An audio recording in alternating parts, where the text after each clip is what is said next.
I was looking through a collection of medieval manuscripts at a university library when I noticed something that made me stop. The parchment felt wrong. Not metaphorically wrong, physically wrong. I have handled enough documents from the period we call the early Middle Ages to know what 600-year-old vellum feels like under your fingers. It has a particular stiffness, a particular grain, a particular way the ink sits on the surface. This felt newer, much newer. I checked the catalog entry. 9th century, it said. Carolingian minuscule script. I looked at the document again. I looked at my hands. Something was not adding up. That afternoon sent me down a path I did not expect to travel. I started looking not at what the documents said, but at the documents themselves, the physical objects, the material evidence. And what I found was a pattern of absence so consistent, so geographically widespread, and so carefully unacknowledged that once you see it, you cannot unsee it. The official chronology of Western civilization tells us that the period from roughly 600 CE to 900 CE, sometimes called the early Middle Ages, was a time of cultural collapse, limited literacy, and minimal construction activity following the fall of Rome. We are told this was a dark age in the most literal sense. Few buildings, few records, a civilization in retreat. The documentary evidence is sparse because the period was chaotic and record-keeping had deteriorated. The architectural evidence is sparse because people were building in wood rather than stone, and those structures did not survive. This explanation has been repeated so many times that it functions as settled fact. Textbooks present it. Professors teach it. Museums organize their collections around it. The timeline is simply assumed to be accurate. But here's what nobody mentions when they present that timeline. There are no physical artifacts from those 3 centuries that can be independently dated. None. I want to be very specific about what I mean by that. I do not mean the artifacts are rare. I do not mean they are fragmentary. I mean they do not exist in a form that permits verification outside the historical framework that already assumes they are from that period. Every date assigned to a document, a coin, a building, or an artifact from those 300 years is based not on physical testing, but on stylistic analysis, paleographic comparison, and reference to other documents whose dates are themselves based on the same circular process. The dating method refers only to itself. When you ask how we know a particular manuscript is from the year 820, the answer is always that it resembles other manuscripts from that period. When you ask how we know those manuscripts are from that period, you get the same answer. The circle never opens to admit external verification. I pulled the radiocarbon data for documents attributed to the 7th, 8th, and 9th centuries. Radiocarbon dating has a margin of error, but it is an independent test. It does not care what historians believe. It measures carbon-14 decay and produces a date range. For documents supposedly from the year 700, you would expect radiocarbon dates clustering around that period, even if the range is plus or minus 100 years. That is not what the data shows. Where radiocarbon testing has been performed on manuscripts attributed to those centuries, the results consistently come back later, not slightly later, centuries later. A document cataloged as late 8th century returns a radiocarbon range of 1020 to 1155. A charter supposedly from 650 tests to the 11th century. These results are not in obscure journals. They are in the published literature. They are simply not discussed in the context of what they imply about the timeline. The standard response is that radiocarbon dating on parchment is unreliable because the animal could have eaten older plants, or the parchment could have been stored for decades before use. Both are technically possible. But you cannot use that explanation selectively. If radiocarbon dating is too unreliable to trust when it contradicts the accepted timeline, then it is too unreliable to use when it confirms the accepted timeline. Yet, it is used constantly in archaeology to date materials from every other period. The methodology is only questioned when it produces results that do not fit. That selective skepticism is not scientific, it is protective. I started looking at architecture. If 300 years of history occurred during the early Middle Ages, there should be 300 years of architectural evolution. Buildings from the year 700 should look different from buildings from the year 900 in measurable ways. Construction techniques should develop. Styles should shift. That progression should be visible in the physical record. I went through the catalogs of structures attributed to that period across Europe. What I found was not a smooth progression. What I found was effectively 2 clusters. You have late Roman and immediately post-Roman structures that are demonstrably old, often incorporated into later buildings or clearly built with Roman engineering knowledge. And then you have structures attributed to the 10th and 11th centuries that mark the beginning of the Romanesque period. Between those 2 clusters, there is almost nothing.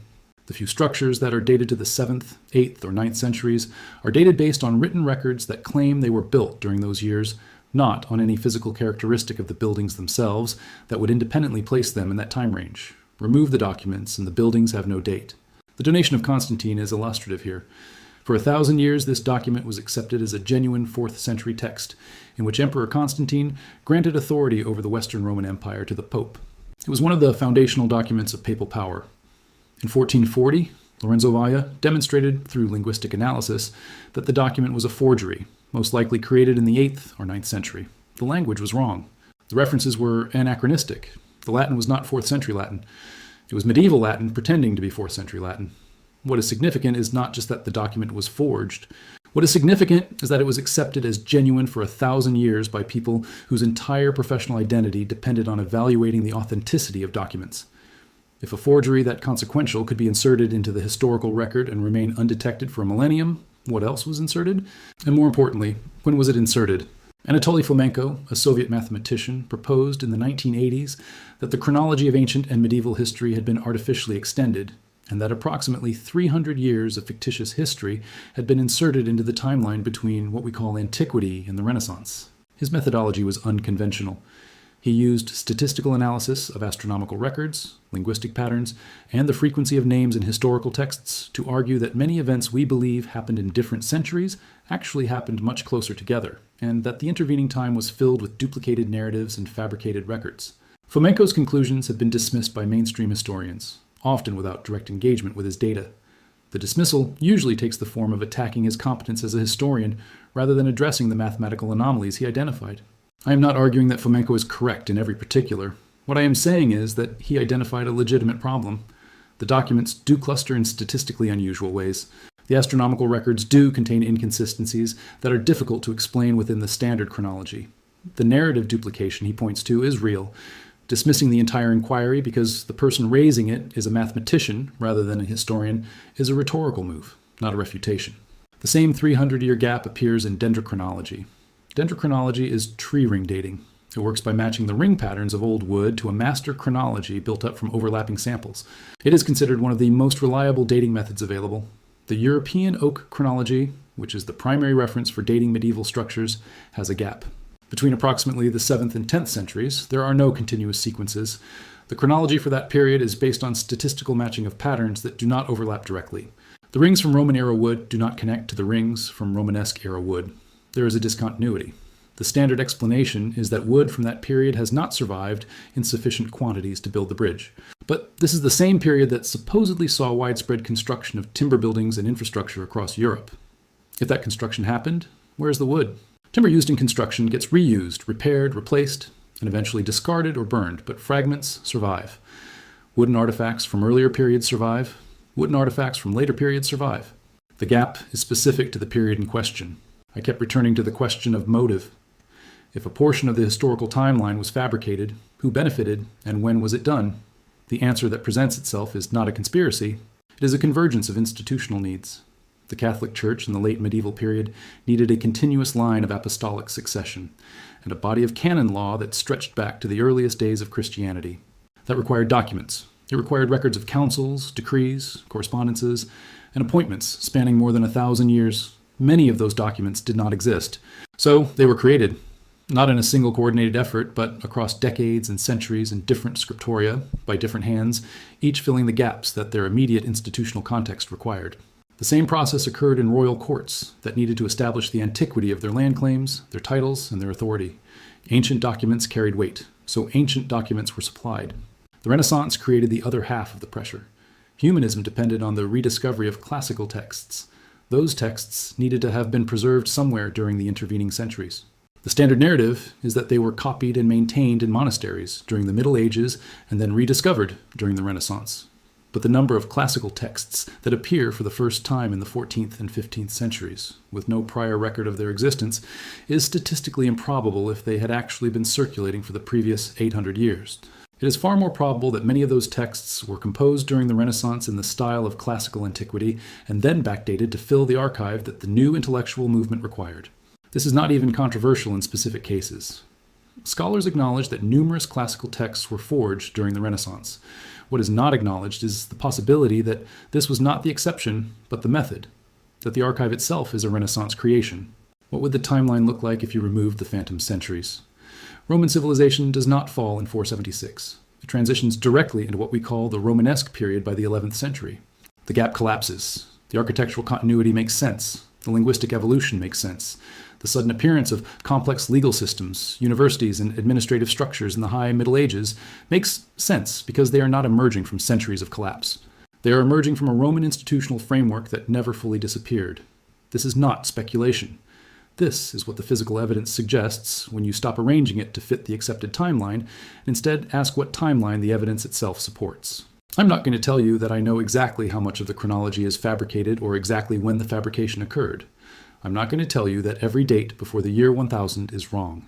What I am saying is that the evidence for 300 years of European history between the 7th and 10th centuries is far weaker than we have been taught to believe, and the evidence against that timeline is far stronger than is generally acknowledged. The documents are circular. The radiocarbon data does not match. The architectural record has a gap. The dendrochronology has a gap. The statistical patterns are anomalous. These are not minor discrepancies. These are structural problems with the entire framework. And yet the timeline is still taught as fact, not as a model, not as the best available interpretation of incomplete evidence, as fact. Students memorize dates, museums label artifacts, textbooks present narratives, all of it resting on a documentary foundation that cannot be independently verified, and that produces contradictions the moment you subject it to physical testing. I have tried to find a way to reconcile the timeline with the evidence. I keep coming back to the same problem. The timeline requires me to ignore what the physical materials are saying in order to preserve what the documents are saying. But the documents were written by people with motives. Parchment and wood and carbon isotopes do not have motives. They just are. There's a 9th century monastery in Switzerland that contains stones with Roman inscriptions built into the foundation. The standard explanation is that the monks salvaged the stones from nearby Roman ruins. I have looked at those stones. The inscriptions are not chipped. They are not weathered. They are sharp. If those stones had been lying in a collapsed ruin for 300 years, exposed to weather and vegetation and freeze-thaw cycles, the inscriptions would show it. They do not. They look like they were carved, allowed to cure, and then built into the wall within a span of years, not centuries. I stood in front of that wall for a long time. I wanted the official explanation to fit. It did not fit.